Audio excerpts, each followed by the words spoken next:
Magandang hapon mga bata. Magandang hapon din po naman. Tumayo po kayo para sa ating panalangin.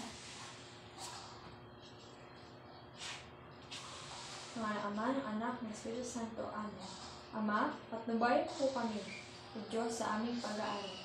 Matutuhan nawa namin ang aming mga alin. At gawin niyo po kaming mababait na bata. Sa ngalan ni Jesus.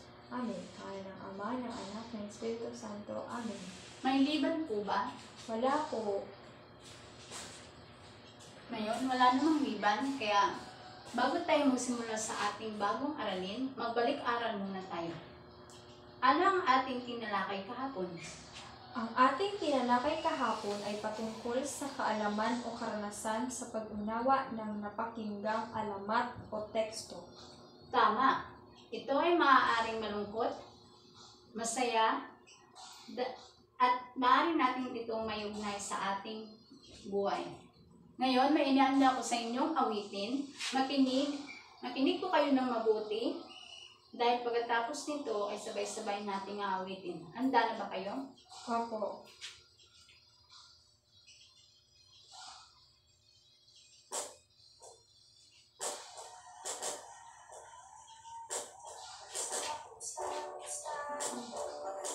Umaga po, hanggang tanghali po, hanggang gabi po,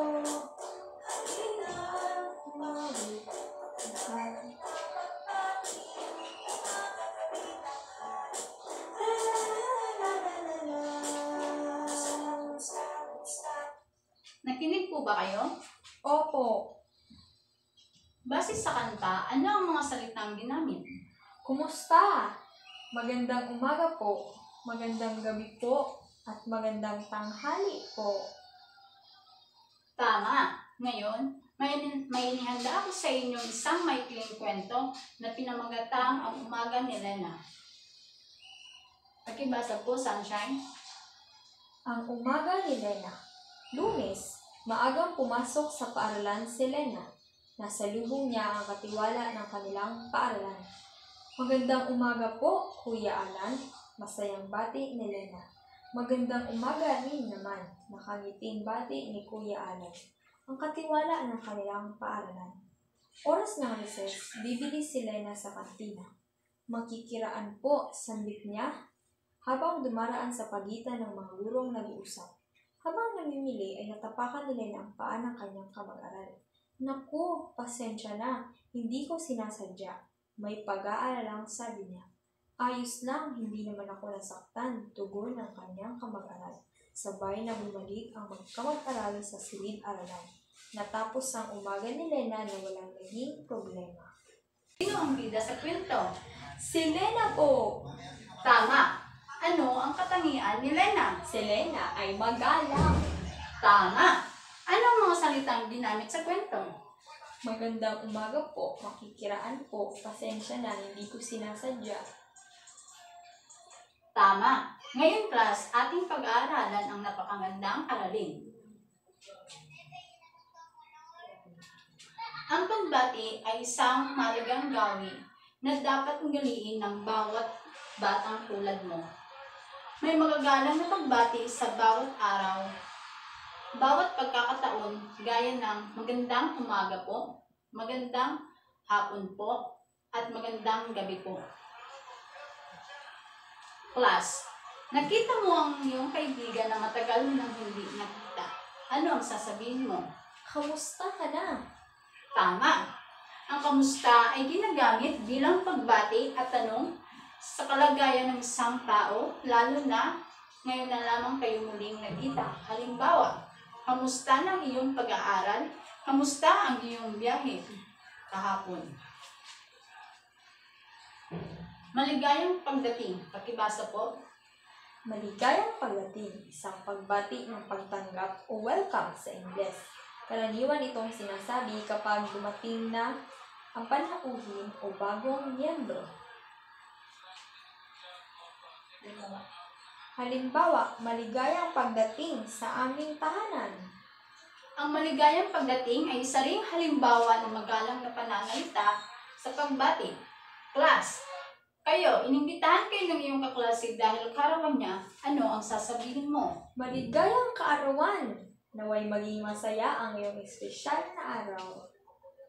Tama, ang maligayang kaarawan o happy birthday ay isang pagbati na ibinibigay sa isang tao sa araw ng kanyang kapanganakan.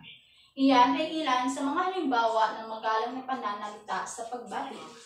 Class, tandaan nyo, kapag nagamit natin ng wasto ang magalang salita, ito ay nagiging daan sa mabuting pakikipagkapwa. Ang paggamit sa usapan ng salitang magagalang ay tanda ng kabutihan at respeto sa kapwa. At higit sa lahat, ginagamit ang mga salitang naayon sa sitwasyon ng may paggalang. Higit na magiging maganda ang pakikipag-ugnayan mo sa iyong kapwa kapag ginamit mo ang mga ito. Ngayon class, magkakaroon tayo ng pangkatang gawain. Hatiin ko lamang kayo sa dalawang pangkat. Ito ang unang pangkat at ito ang pangalawang pangkat. Ang bawat pangkat ay kukuha ng isang leader na magpipresenta ng inyong gawain. Ngunit bago tayo magsimula sa ating pangkatang gawain, narito ang mga dapat nating tandaan sa pagsasagawa ng pangkatang gawain. Pakibasa po. Mga dapat tandaan sa pagsasagawa ng pangkatang gawain. Basahin mabuti ang mga panito, makilahok at tumulong sa gawain ng grupo, huwag maingay, tapusin ang gawain sa itinakdang oras, ayusin ang lugar na pinagpwestuhan sa paggawa ng gawain. Ngayon, bibigyan ko lamang kayo ng 10 minuto upang tapusin ang inyong gawain.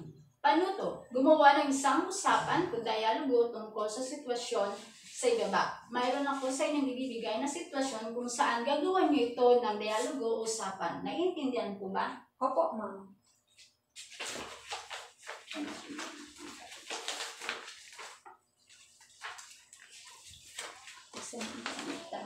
Sitwasyon niyo. Ayan.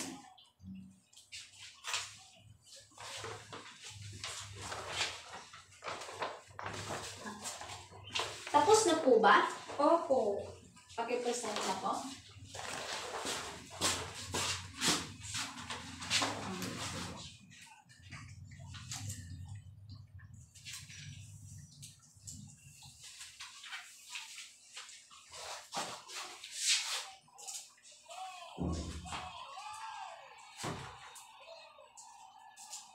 Magandang hapon po sa inyong lahat. Ito po ang ginawa ng unang pangkat. Ang sitwasyon po ay isang umaga nakita mo ang iyong guro na si Ginang Santos sa parke. Ano ang iyong sasabihin? Magandang umaga po, Ginang Santos.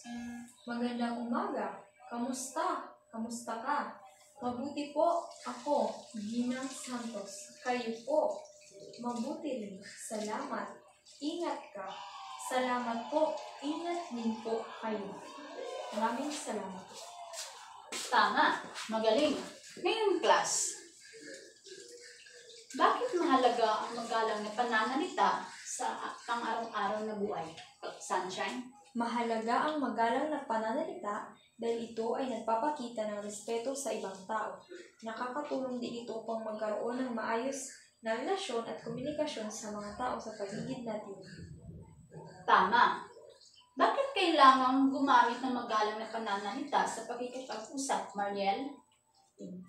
Ang paggamit ng magagalang na pananalita ay nagpapakita ng respeto lalo na sa mga nakakatanda at ito ay isang mahalagang bahagi ng kulturang Pilipino. Tama. Ngayon, class, paano nakakatulong ang magalang na pananalita sa pagpapalaganap ng kabutihang asal at komunidad? Ang magalang na pananalita ay nakakatulong sa pagpapalaganap ng kabutihang asal dahil ito ay nagpapakita ng pagpapahalaga at respeto sa bawat isa na nagiging inspirasyon upang magpatuloy ang mabuting pag-uugali sa komunidad. Tama. Rona, magbigay ka nga ng halimbawa ng magalang na pananalita. Magandang umaga po. Magandang tanghali po. Ano pa? Magandang gabi po. Kamusta? Maligayang kaarawan at maligayang pagdating. Tama. Ang iyong mga sinabi ay ilan sa mga halimbawa ng magalang na pananalita.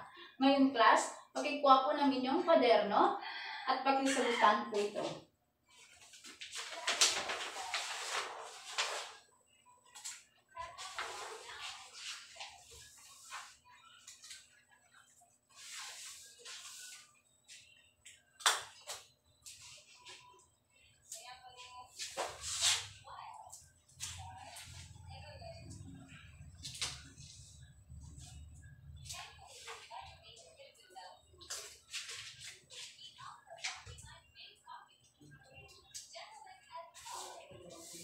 Pakibasa po ng panito. Tukuyin ang magalang na pananalita na ginamit sa pangungusap. Naiintindihan po ba?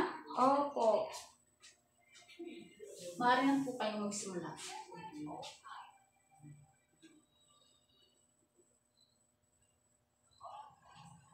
Tapos na po ba? Opo, ma'am. Pakipasa po ng inyong mga kwaderno. Then ako po nang magwawasto. Ngayon, para sa inyong takdang aralin, pakibasa po ng panuto. Gumupit ng 5 larawan na nagpapakita ng magalang na pananalita at idikit ito sa kwaderno. Naiintindihan po ba? Opo, ma'am. Ngayon, dyan po nagtatapos ang ating aralin. Bago tayo umalis, pakipulot po ng mga basura sa ilalim ng inyong upuan. Paalam.